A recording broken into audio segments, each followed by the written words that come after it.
कुछ दिन पहले हमें मीडिया के जरिए पता चला कि कैबिनेट ने जो सिक्योरिटी काउंसिल के हवाले से जो बात हुई थी और ऑपरेशन की मंजूरी दी है।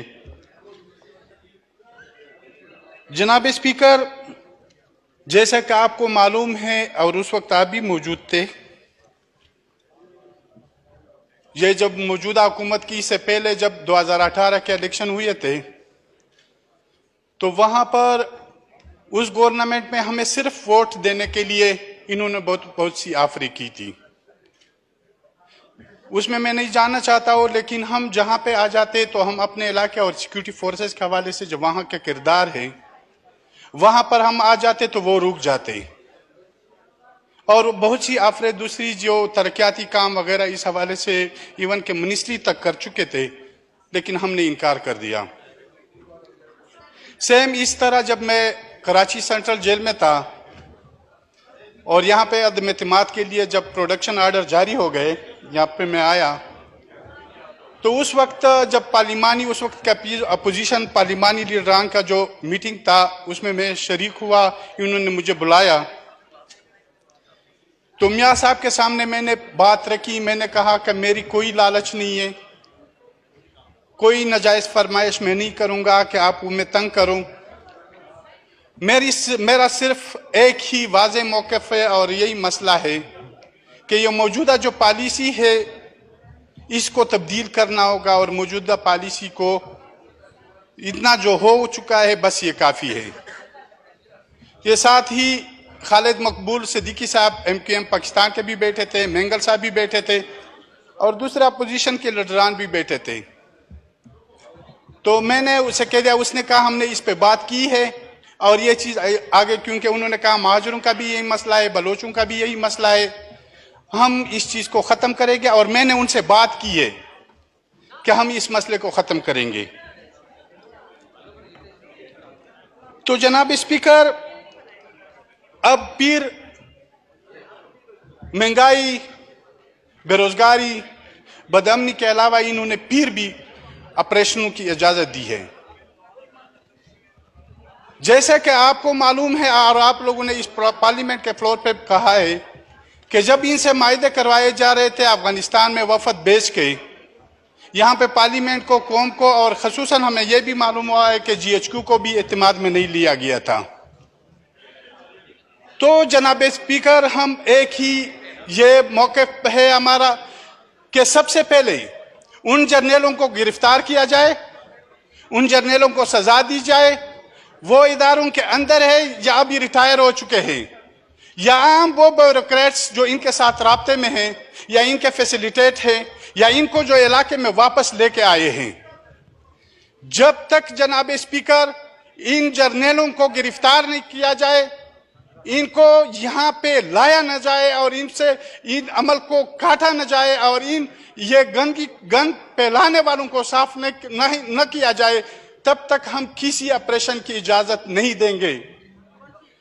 जनाब स्पीकर, मैं अपनी बात, थोड़ा टाइम मुझे देना होगा क्योंकि बहुत टाइम के बाद मैं फ्लोर पे आया हूं।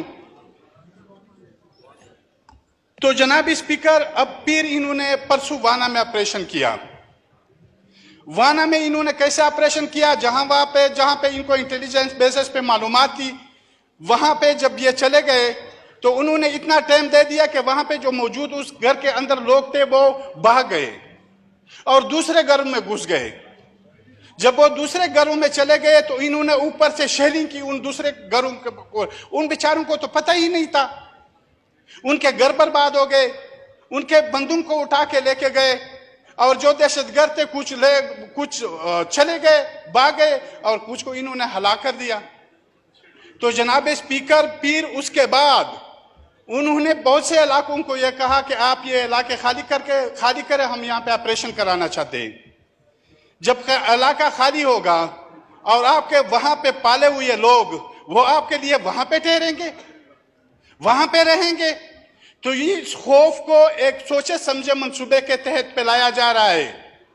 जनाब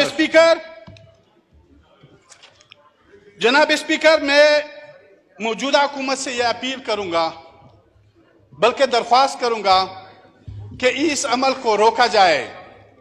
जैसे मैंने पहले कहा कि उन लोगों को सजा दी जाए जो इसके जिम्मेदारान हैं, क्योंकि अब यह बात बहुत वाज़ेह हो चुकी है। ये लोग अब वजीरिस्तान से ज्यादा पाकिस्तान के दूसरे सेटल एरियो में ज्यादा आ चुके हैं, और खसूसन ये सिंध की पट्टी तो इनसे बड़ी पड़ी है, दरियाई सिंध के कच्चे के इलाके इनसे बड़े पड़े हैं।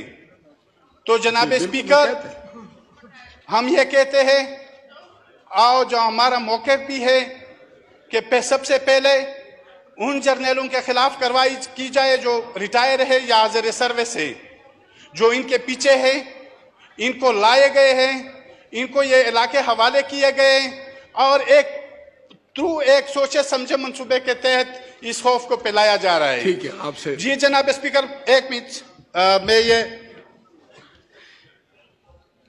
यहाँ पे मैं दूसरी बात यह है कि यहाँ पे जब अफगानिस्तान में रिजीम चेंज हो गई, वहाँ पे अशरफ गनी की हुकूमत चली गई और तालिबान आ गए, तो यहाँ पे आपको पता है बहुत सी खुशियाँ, मिठाइयाँ, गुलामी की जंजीरें, ये बातें की गई। जनाब स्पीकर, वहाँ डॉक्टर नजीब शहीद के साथ इस रियासत का मसला रहा, फिर उसके बाद जो मुजाहिदीन आ गए उनके साथ आपस की लड़ाई हो गई, और शुमाली इत्तेहाद और इधर पश्तूनों का मसला हो गया, तो उसमें भी ये थे। फिर जब अमारत इस्लामी बन गई, मौला उमर जो उसका सरबराह था, फिर अमेरिका ने जब अफगानिस्तान में एंट्री की, फिर पाकिस्तान ने अमेरिका का साथ दिया। जनाब स्पीकर, उसके बाद जब अमेरिका इंटर हो गई, अशरफ करजई की हुकूमत आ गई, करजई हुकूमत के साथ यही मसला रहा। फिर उसके बाद अशरफ गनी की हुकूमत आ गई, उसके बाद भी यही मसला रहा, इख्तलाफ रहा। अब जब इमारत इस्लामी, क्योंकि पाकिस्तान ने तो इसके लिए बहुत बड़ी मेहनत की थी, आलमी फोरम पे भी इन्होंने अपने आप को बदनाम किया था इस हवाले से, तो ये जब आ गए तो अब ये कौन सा इशू है कि अब इनके साथ इख्तलाफ किया जा रहा है और अब बदअमनी को फैलाया जा रहा है। तो जनाब स्पीकर, हमें अपनी पॉलिसियों के ऊपर सोचना होगा। मैं वाज़ेह पैगाम देना चाहता हूं कि हम इस ऑपरेशन की इजाजत नहीं देंगे। Thank you. अगर ये ऑपरेशन करना चाहते हैं तो हम खड़े होंगे, हम मुज़ाहमत करेंगे, और मैं इसी पार्लियामेंट के फ्लोर पे कहना चाहता हूं कि अगर फिर इतनी ये दम है, ताकत है, तो फिर वो आ जाए, ऑपरेशन करे। Thank you. जनाब स्पीकर, ख्वाजा मोहम्मद आसिफ साहब। जी अली वजीर मुकम्मल कर लें, कंक्लूड कर दें। जी जी ठीक है।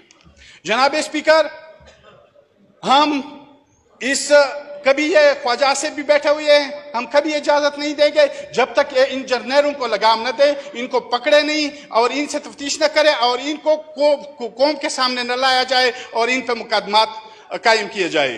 दूसरी बात, हमारे कोहाट के साथी जावेद खटक एडवोकेट के गाड़ी को परसों जलाया गया और उस बेचारे को धमकियां भी मिल रही है। कोई रजा खान वहां पे इंटेलिजेंस इदारे का कोई मुलाजिम है, वो उसे धमकियां दे रहे कि आप पीटीएम को छोड़ दे, दूसरे सियासी पार्टियों में आ जाए, हम आपको टिकट देंगे, फैसिलिटेट करेंगे और असेंबली तक पहुंचाएंगे। ये अमल स्टॉप होना चाहिए। इस तरह के दबाव, ये हथकंडे नहीं इस्तेमाल होने चाहिए। और साथ ही वहां पे एक दूसरे जो रिफ्यूजर्स है, जब अफगानिस्तान रिवोल्यूशन, जब रशिया इंटर हुई थी, उस रिवोल्यूशन के बाद जब वो यहाँ पे आए हुए, अब उनके घरों को मस्मार किया जा रहा है। खुदारा लोगों को तकलीफ न दिया जाए। अब ये इसको भी मजबूर किया जा रहा है, जावेद खटक एडवोकेट को, और उनके गाड़ी को भी जलाया गया। आगे उनकी बात भी सुनी नहीं जा रही है। तो मेरी ये रिक्वेस्ट है कि इस पे तवज्जो दी जाए। साथ ही सिक्योरिटी काउंसिल की जो इन्होंने मंजूरी दी है, उसको भी स्टॉप किया जाए और पहले अपने गन को साफ किया जाए। जो हमारे इदारों के अंदर या बाहर मौजूद है, सबसे पहले इस गन को साफ करना चाहिए। थैंक मेहरबानी।